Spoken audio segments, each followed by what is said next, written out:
Hello दोस्तों। जैसा कि आपको पता है कि बजट आ चुका है, तो इसमें से एक सबसे बड़ी बात ये होगी कि म्यूचुअल फंड में कहाँ पे निवेश करें। तो इस बजट के अनुसार आप देखिए कि निम्नलिखित जगहों पर आप निवेश को बढ़ावा दे सकते हैं, जैसे FMCG, realty, infra, thematic fund से उम्मीदें बढ़ी। अब देखिए कि कहाँ पे बजट घोषणाओं के अनुसार म्यूचुअल फंड के प्रदर्शन पर होगा।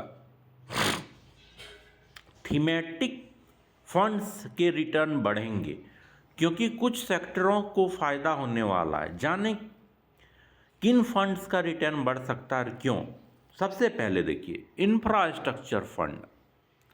बजट में बुनियादी ढांचे के विकास पर फोकस है। वित्त वर्ष 25-26 में 10.18 लाख करोड़ के पूंजीगत खर्च से सड़क, रेल, अन्य इंफ्रा प्रोजेक्ट में निवेश बढ़ेगा। इस सेक्टर की कंपनियों की कमाई बढ़ेगी। इसका लाभ इंफ्रा फंड्स के रिटर्न में भी दिखेगा। Banking financial fund. बजट में टैक्स छूट और टीडीएस के नियमों में बदलाव से मध्यम वर्ग की खर्च योग्य आमदनी बढ़ेगी। खपत बढ़ने से बैंकों को फाइनेंशियल सर्विस कंपनियों के लिए लोन डिमांड बढ़ेगी। इसके अलावा बैंकिंग सेक्टर को देश में इंफ्रास्ट्रक्चर डेवलपमेंट का भी लाभ मिलेगा। Consumption food funds. बजट का पूरा जोर आम आदमी के हाथों में पैसा देकर खपत बढ़ाने का है। ऐसे में कंजम्पशन फंड में निवेश की संभावना है। इसमें फंड मैनेजर रोजमर्रा की चीजों से जुड़ी कंपनियों में निवेश करते हैं। इसमें भोजन, पेय पदार्थ, घरेलू उत्पाद, कपड़े आदि वाली कंपनियां शामिल होती है। अगला देखिए इंटरनेशनल फंड।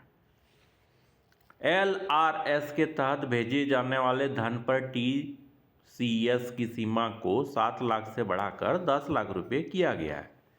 इससे विदेशों में फंड भेजने वाले निवेशकों के लिए शुरुआती टैक्स बोझ कम हो जाएगा। ये फंड पोर्टफोलियो में विविधता लाते हैं और मुद्रा में उतार चढ़ाव के असर को कम कर देते हैं। रुपए में गिरावट के बीच ये इंटरनेशनल फंड निवेशकों को वैश्विक बाजार के अवसरों को भुनाने में मदद करते हैं।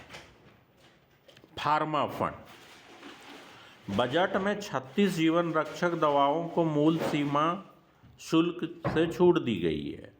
इसके अलावा 6 जरूरी दवाओं को रियायती 5% आयात शुल्क के अंतर्गत लाने का फैसला दिया गया है। इससे फार्मा कंपनियों की आय बढ़ेगी। ऐसे में फार्मा फंड्स का रिटर्न भी बढ़ने की संभावना है। Tourism fund. सरकार राज्य सरकारों के साथ मिलकर देश के टॉप 50 टूरिज्म डेस्टिनेशन में सुविधाएं बढ़ाएगी। सरकार का फोकस आध्यात्मिक और मेडिकल टूरिज्म पर है। इसमें connectivity, infrastructure, skill development programme से हाई क्वालिटी हॉस्पिटैलिटी सर्विस मुहैया कराना और मार्केटिंग शामिल है। टूरिज्म और होटल सेक्टर को फायदा हो सकता है।